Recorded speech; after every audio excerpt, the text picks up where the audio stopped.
kita bisa memperhatikan dari 3 Yohanes pasal 1 ayat.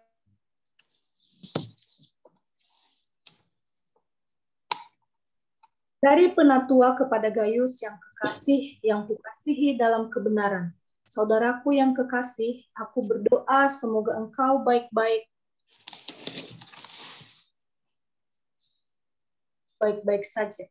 Sebab aku sangat bersuka cita ketika beberapa saudara datang dan memberi kesaksian tentang hidupmu dalam kebenaran. Sebab memang engkau hidup dalam kebenaran.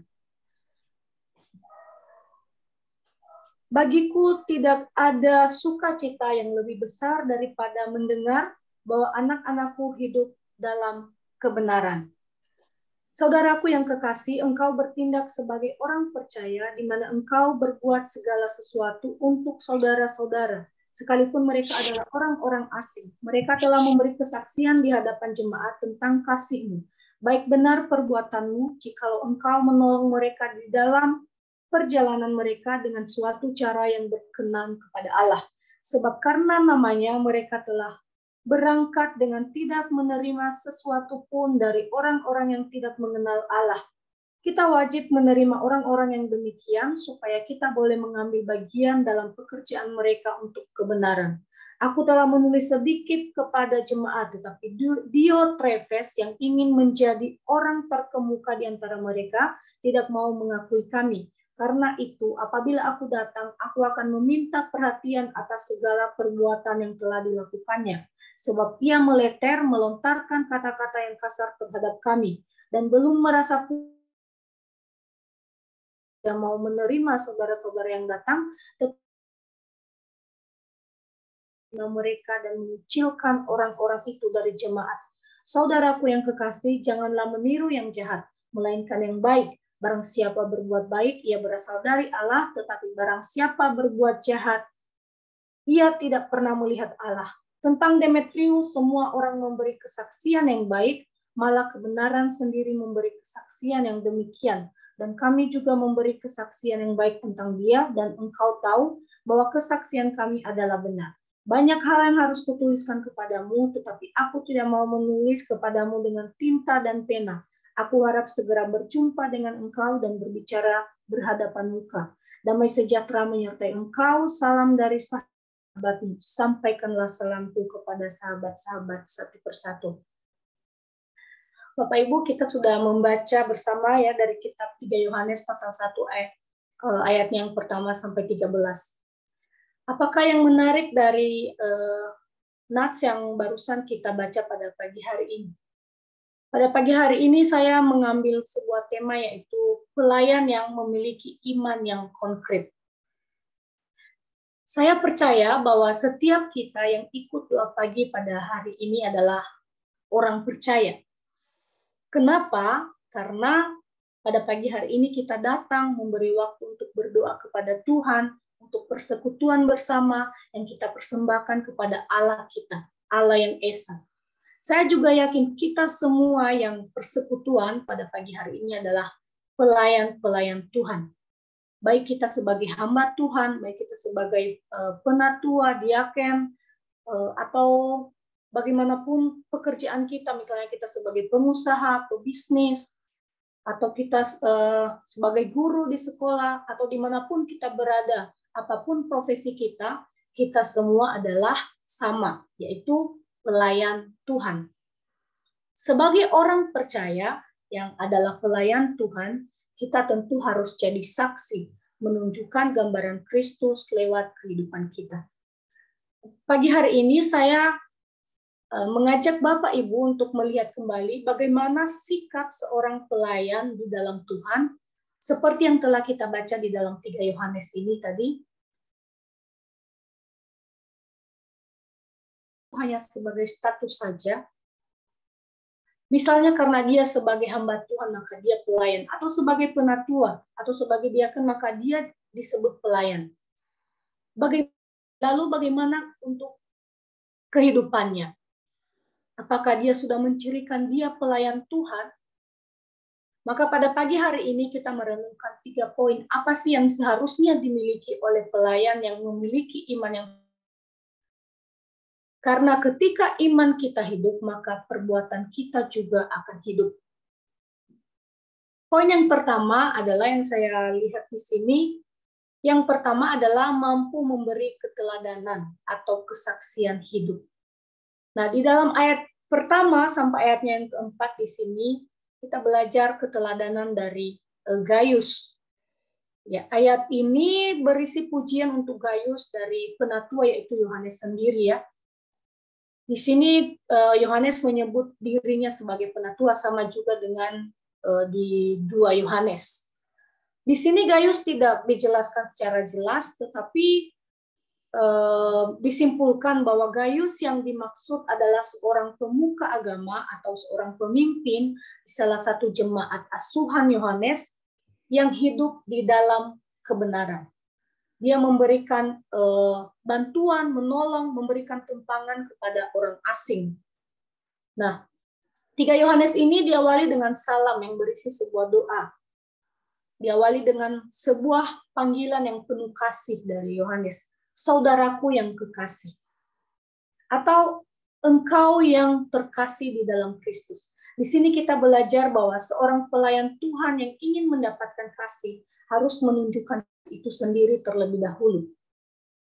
Seperti yang sudah saya katakan tadi, bahwa ayat ini berisi pujian untuk Gaius atas keteladanan yang ia berikan. Bapak, Ibu, Saudara, keteladanan apa yang bisa kita lihat dari Gaius ini? Apa yang ia lakukan? Nah, ada di ayatnya yang pertama sampai keempat, yaitu dia mampu memberi kesaksian tentang hidup di dalam kebenaran. Di ayatnya yang ketiga, sebab aku sangat bersukacita ketika beberapa saudara datang dan memberi kesaksian tentang hidupmu dalam kebenaran, sebab memang engkau hidup dalam kebenaran. Artinya selama ini di dalam pelayanan, Gaius ketika ia mengikut Tuhan sebagai pelayan, ia mampu menjadi saksi hidup dalam kebenaran. Yaitu ia menghidupi kebenaran yang ia yakini, dan hal itu dikatakan sebagai iman yang konkret. Di dalam hidupnya orang menemukan wujud nyata dari kehidupan kekristenan. Kehidupan Gaius yang berjalan di dalam kebenaran menjadi kesaksian untuk orang-orang di sekitarnya, untuk orang-orang yang melihatnya. Ini memperlihatkan bahwa kehidupan dalam kebenaran menghasilkan kesannya dalam diri orang-orang yang sekitar kita. Di sini Yohanes sangat bersukacita karena keteladanan yang diberikan oleh Gaius. Dia sangat memuji Gaius dan sampai mendoakan Gaius. Untuk kehidupan kita sekarang, bagaimana kita memberi keteladanan dan kesaksian yang hidup? Bagaimana kita menghidupi ajaran Tuhan? Bagaimana kita menghidupi firman Tuhan? Contohnya di saat ada orang tua mengajari anaknya, jangan mencuri. Lalu bagaimana anak itu menghidupi perkataan itu?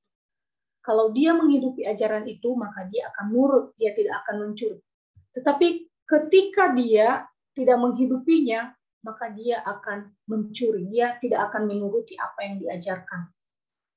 Demikian juga kita sebagai seorang pelayan Tuhan harus memiliki kesaksian yang hidup, yaitu menghidupi firman Tuhan.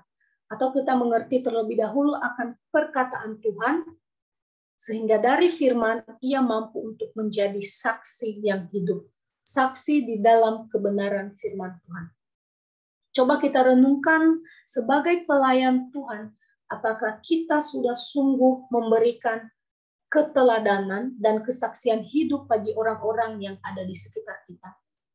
Kira-kira apakah yang akan orang lain ceritakan tentang kehidupan kita, tentang diri kita? Apakah kebaikan? Apakah kehidupan kita yang hidup di dalam kebenaran? Mereka melihat kita ada gambaran baik. Apakah hidup kita sebagai pengikut Kristus sudah memberi dampak kepada orang di sekitar kita? Atau jangan-jangan orang-orang sekitar kita malah tidak suka, malah mereka bersungut-sungut di saat mereka melihat atau di saat mereka mengingat kita. Kita coba renungkan pada pagi hari ini. Kemudian poin yang kedua, apa yang seharusnya dimiliki oleh seorang pelayan yang memiliki iman yang konkret? Yang kedua adalah membantu sesuai perkenanan Allah. Ini ada di ayatnya yang kelima dan ayatnya yang keenam. Dengan suatu cara yang berkenan kepada Allah. Membantu sesuai perkenanan Allah. Di sini membantu sesuai perkenanan Allah, artinya kita menolong atau membantu orang lain bukan karena kita membeda-bedakan mereka. Bukan karena mereka sesama kita, teman kita, sahabat kita, atau kita sama suku dengan dia, kita bantu dia. Kita juga mengirimkan bantuan misalnya ya kepada korban gempa di Cianjur. Oh, karena kota Cianjur bukan jemaat kita, mereka tidak kenal kita. Bahkan di sana orang-orang yang belum percaya Tuhan, maka kita tidak perlu bantu, tidak perlu tolong. Nah, Bapak Ibu, kita coba renungkan selama ini kita membantu itu sebenarnya karena apa? Apa karena orang itu sesama kita, sesama suku kita, atau satu gereja dengan kita, satu tempat kerja dengan kita, maka kita bantu dia. Lalu bagaimana ketika datang seorang asing di tengah-tengah kita, kepada kita, yang mungkin tidak kita kenal, beda dengan kita, mungkin beda warna kulitnya, beda adatnya, atau bisa jadi penampilannya tidak menarik perhatian kita, sangat asing bagi kita. Apakah kita tergerak untuk membantu dan menolong orang asing itu? Atau justru kita hanya memandangnya sebelah mata? Oh, dia bukan siapa-siapa, tidak perlu ditolong. Nah, di dalam ayat ini kita diingatkan untuk menyadari diri kita sebagai pelayan yang memiliki iman yang konkret, yaitu menghidupi kebenaran firman Tuhan yang kita yakini. Membantu sesuai perkenanan Allah, yaitu membantu dengan tulus, ikhlas, tanpa memandang siapa dia. Sebagai pelayan Tuhan, kita menolong dengan suatu cara yang berkenan kepada Allah. Kita membantu bukan karena dipuji. Kita membantu bukan karena juga kita punya banyak, bukan karena bisa, tetapi karena Tuhan. Seorang pelayan Tuhan harus memiliki kepekaan akan orang sekitar, bukan hanya peka akan keluarganya, sahabatnya, kerabatnya, tetapi orang asing sekalipun. Ya, pagi ini kita diingatkan. Atau orang yang berbeda dari kita perlu kita tolong. Kita bantu di saat mereka membutuhkan pertolongan. Artinya kita tidak boleh membeda-bedakan, tetapi membantu sesuai dengan apa yang Tuhan kehendaki. Kita semua yang ada di sini, apakah kita sudah menolong sesama dengan cara yang berkenan kepada Allah? Selanjutnya poin yang ketiga, apa yang seharusnya dimiliki oleh seorang pelayan yang memiliki iman yang konkret? Yang ketiga di sini adalah memiliki iman yang tidak akan goyah. Nah, ini ada di ayatnya yang ke-11. Bagaimana iman yang tidak akan goyah? Kalau kita melihat Yudas Iskariot, apa yang menjadi kekurangannya? Yudas selalu ikut Tuhan Yesus, menjadi murid Yesus. Dia juga melihat Tuhan Yesus melakukan mukjizat-mukjizat. Tetapi apa hal yang menggoyahkan imannya? Hanya uang 30 perak, dia mengkhianati Yesus. Imannya tergoyahkan hanya oleh uang 30 perak. Nah, yang kita lihat di sini, kita sebagai pelayan Tuhan, memiliki iman yang tidak boleh goyah akan hal dunia ini, bagaimanapun itu. Kalau kita pikirkan apa sih yang saat ini mudah membuat iman kita goyah? Bukankah iman kita seringkali goyah karena hal-hal duniawi di dunia ini? Kita berkecukupan, kita punya segalanya, kita punya pekerjaan yang baik, kita punya rumah, punya mobil, punya uang, jabatan yang baik, semua hal kita punya. Kita berkecukupan. Ini kadang membuat iman pelayan Tuhan goyah. Merasa bisa sendiri. Merasa tanpa Tuhan pun saya bisa. Jangan-jangan kita hanya berpura-pura di dalam kekristenan. Kristen menjadi sebuah nama saja. Tanpa adanya bukti bahwa kita benar-benar menghidupi kebenaran Tuhan. Yudas Iskariot yang jadi murid Yesus saja bisa goyah.